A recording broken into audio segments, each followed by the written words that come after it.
Hello दोस्तों, आप लोगों को मेरा सादर प्रणाम। अगर आप लोग धार्मिक कहानी सुनना पसंद करते हैं तो प्लीज़ आप लोग मेरे चैनल को सब्सक्राइब करें, लाइक करें, शेयर करें और एक प्यारा सा कमेंट करें।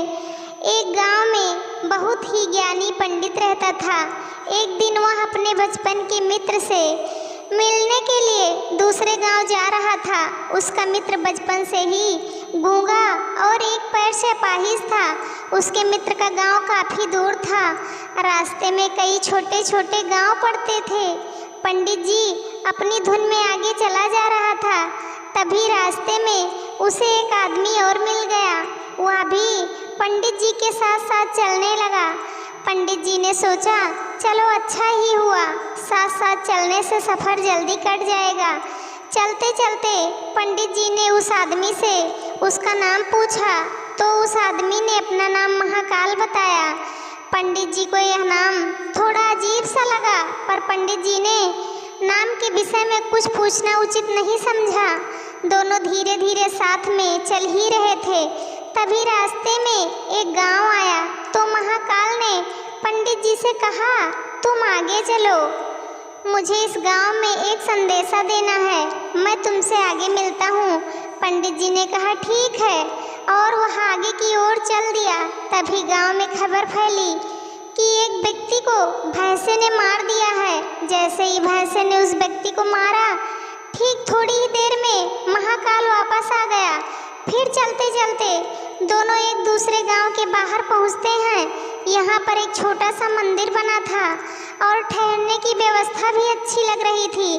पंडित जी के मित्र का गांव भी वहाँ से भी काफ़ी दूर था और रात्रि भी होने वाली थी।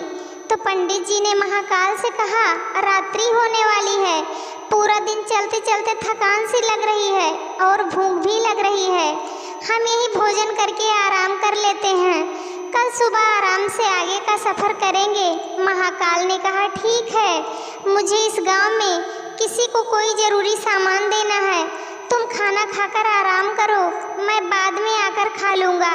इतना कहकर वह वहाँ से चला गया। लेकिन उसके जाते ही कुछ देर बाद उस गांव में धुआं उठता दिखाई दिया और देखते ही देखते पूरे गांव में आग लग गई। पंडित जी ने आश्चर्य से सोचा कि यह महाकाल जहाँ भी जाता है वहाँ किसी न किसी तरह की हानि जरूर हो जाती है, कुछ तो गड़बड़ है। लेकिन पंडित जी ने रात्रि में महाकाल से इस बात का कोई जिक्र नहीं किया। सुबह दोनों ने फिर अपने गंतव्य की ओर चलना प्रारंभ कर दिया। कुछ ही देर में फिर एक गांव आया तो महाकाल ने फिर पंडित जी से कहा, आप आगे चलते जाइए, मैं कुछ देर में आपको मिलता हूँ, मुझे इस गांव में भी कुछ ज़रूरी काम है, मैं काम करके आपसे आगे मिलता हूँ। यह कहकर महाकाल जाने लगा। लेकिन इस बार पंडित जी आगे नहीं बढ़े, बल्कि वहीं खड़े होकर महाकाल को देखते रहे कि अब वो कहाँ जाता है और क्या करता है। तभी लोगों की आवाज़ें सुनाई देने लगी कि किसी व्यक्ति को सांप ने काट लिया है और वह मर गया है। ठीक उसी समय महाकाल फिर से उस पंडित जी के पास वापस आ गया।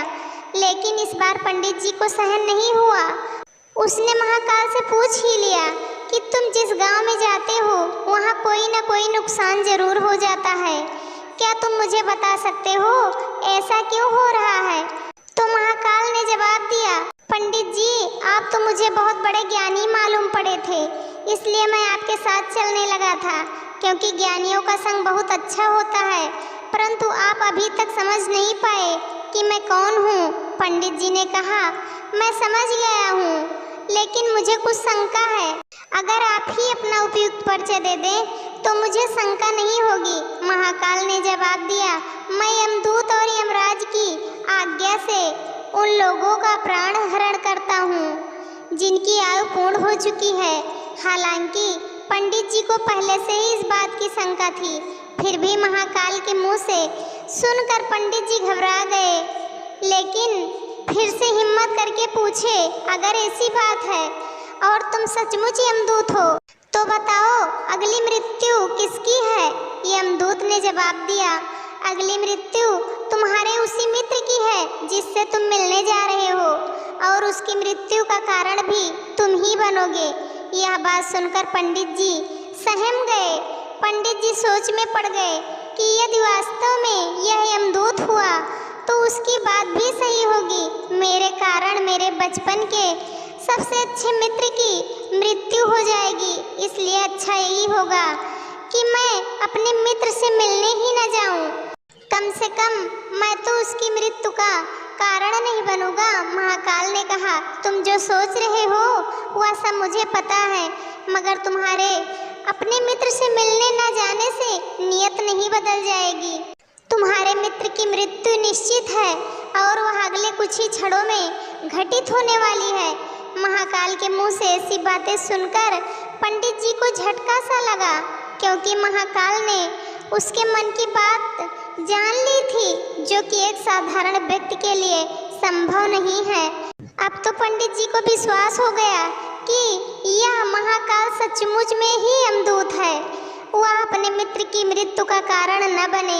इसलिए पंडित जी पीछे की ओर मुड़े और अपने गांव की ओर जाने लगे। परंतु जैसे ही पंडित जी मुड़े, पंडित जी का मित्र तेजी से पंडित जी की ओर आता दिखाई दिया, जो पंडित जी को देखकर अत्यंत प्रसन्न दिख रहा था। अपने मित्र के आने की गति को देखकर पंडित जी को ऐसा लगा कि जैसे उसका मित्र काफी समय से उसके पीछे ही आ रहा है, लेकिन वह बचपन से ही गूंगा था और पैर से अपाहिज था, इसलिए ना तो वह पंडित जी के पास पहुंच पा रहा था और ना ही पंडित जी को आवाज दे पा रहा था। लेकिन जैसे ही वह पंडित जी के पास पहुंचा, अचानक उसकी मृत्यु हो गई। पंडित जी हक्का बक्का होकर महाकाल की ओर देखने लगे, जैसे कि वह पूछना चाह रहा हो कि आखिर क्या हुआ।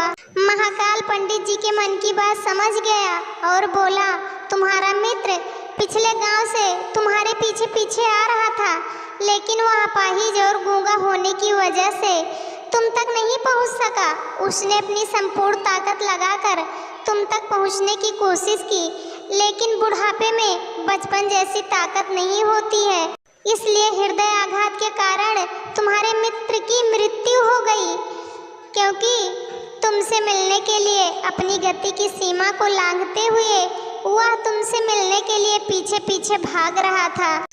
इसीलिए अपने मित्र की मृत्यु का कारण तुम ही बने। अब पंडित जी को विश्वास हो चुका था कि सचमुच यह महाकाल एक यमदूत है और उसका कार्य जीवों के प्राणों को हरना है।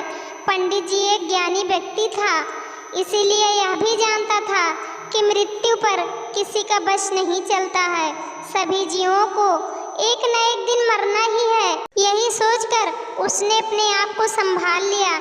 लेकिन अचानक पंडित जी के मन में स्वयं की मृत्यु के बारे में जानने की इच्छा हुई।